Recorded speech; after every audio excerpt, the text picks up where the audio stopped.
फरीदाबाद की सड़कों पर दुर्घटनाओं को रोकने को लेकर रोड सेफ्टी की मीटिंग हर महीने हो रही है और इसको लेकर चूंकि हमारे साथ में एडीसी हैं डॉक्टर आनंद शर्मा, उनसे बात कर लेते हैं। उनकी तरफ से मीटिंग ली गई है। क्या मीटिंग में खास रहा है सर? तमाम अधिकारियों को आपकी तरफ से बुलाया गया था, क्या निर्देश दिए गए हैं?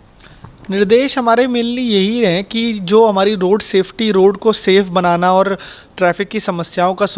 जो मतलब प्रॉब्लम का सॉल्यूशन निकालने के लिए, ताकि कम एक्सीडेंट हों और लोग अपने लोगों के लिए एक सुरक्षित रोड हम दे सकें, ताकि उनके लिए उनकी जो ट्रैवल है वो सुगम रहे और साथ ही साथ एक्सीडेंट कम हो। लेकिन कुछ पॉइंटों को चिन्हित भी किया गया होगा सर, वो कौन कौन से पॉइंट हैं जिन पर बिंदुवार चर्चा हुई और जिनको दूर करने हैं? एक तो पॉइंट ये था कि ब्लैक स्पॉट और एक्सीडेंट वल्नरेबल पॉइंट्स आइडेंटिफाई किए जाएं, जिसका हम मॉनिटरिंग करते रहेंगे हर महीने की मीटिंग में, ताकि उनको हटाया जाए। दूसरा, रोड सेफ्टी ऑडिट जो है वो सारी एजेंसीज अपना ऑडिट करा के अपनी रिपोर्ट सबमिट करेंगी, ताकि पता चल सके कि क्या रोडों में कमी है और उन पर हमने क्या समाधान लिया जाए। तीसरा, हमने यह है कि जो ऑनलाइन डेटा है वो सारा टाइमली फिल किया जाए हमारा, कि कहाँ पे एक्सीडेंट्स हुए, कितने हुए, जिससे पता चल सके हमको कि कहाँ पर एक्सीडेंट के चांसेस ज़्यादा हैं। साथ ही साथ मॉडल रोड बनाने की प्रक्रिया पर भी हमने थोड़ा सा जोर डाला है कि हर डिपार्टमेंट अपनी एक मॉडल रोड बनाए 5 किलोमीटर का स्ट्रेच, ताकि वो पता चल सके कि कौन सी रोड है जो इंडियन रोड कोड के हिसाब से और जो रोड स्टैंडर्ड्स के और सेफ्टी के स्टैंडर्ड्स हैं उसको हम मानकों को हम पूरा कर सकें। सर, एक सवाल ये है, चूँकि अलग अलग एजेंसी, चाहे रूरल की बात करें, अर्बन की सड़कें बनाती हैं, चाहे PWD हो, MCF हो, बाकी NHAI भी है, तो जिक्र सामने इस बात को लेकर आया कि नगर निगम के अधिकारियों की तरफ से कहा गया कि हमारी सड़कें दुरुस्त हैं, वहाँ ऐसी कुछ दुर्घटनाएं नहीं होती। मतलब ऐसा संज्ञान में तो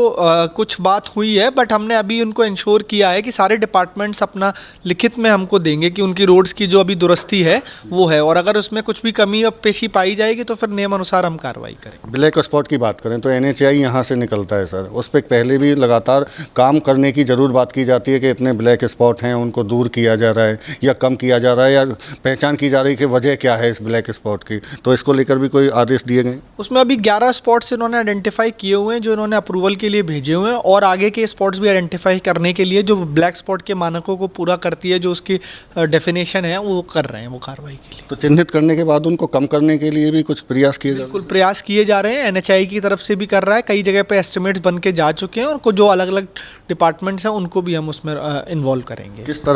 तरीके के ब्लैक स्पॉट हैं और किस तरीके से उनको दूर किया जाना है सर, कुछ इस पर चर्चा हुई? स्ट्रक्चरल इश्यूज़ हैं, जो स्ट्रक्चरल इश्यूज़ हैं उनके लिए फिर स्ट्रक्चरली जो काम किया जाएगा, कहीं पे कुछ बनना है ऐसे करके, तो वो उस तरीके से हम उस पर कार्य करेंगे। अलग अलग तरीके की चीज़ें हैं। ये तो रही सर रोड सेफ्टी की बात कि सड़कों को कैसे ठीक किया जाए ताकि दुर्घटनाएं ना हों, लेकिन चूंकि ट्रैफिक का संचालन भी एक बड़ी वजह माना जाता है, चाहे ट्रैफिक और ऑटो की बात कर लें और तरह के जो व्हीकल्स हैं, उन कई बार लापरवाही भी दुर्घटना के लिए जिम्मेदार मानी जाती है। उसके लिए पुलिस को भी हमने और लोगों को जागरूक करने के लिए भी अभियान चलाए जाएंगे और पुलिस की चलानिंग भी बढ़ाई जाएगी, उसमें बोला गया है। बिल्कुल, ये थे हमारे साथ में एडीसी डॉक्टर आनंद शर्मा, जिनका साफ तौर से कहना है कि जो ब्लैक स्पॉट चिन्हित किए गए हैं उनकी कमियों को दूर करने के लिए NHAI को भी बोला गया है, और जो सड़कें अगर बेहतर भी हैं तो उनको लिखित में बाकायदा मांगा गया है, ताकि अगर कहीं कमी आए तो उनके खिलाफ में वक्त रहते हुए कार्रवाई भी की जा सके। फरीदाबाद से देवेंद्र कौशिक, इंडिया न्यूज़।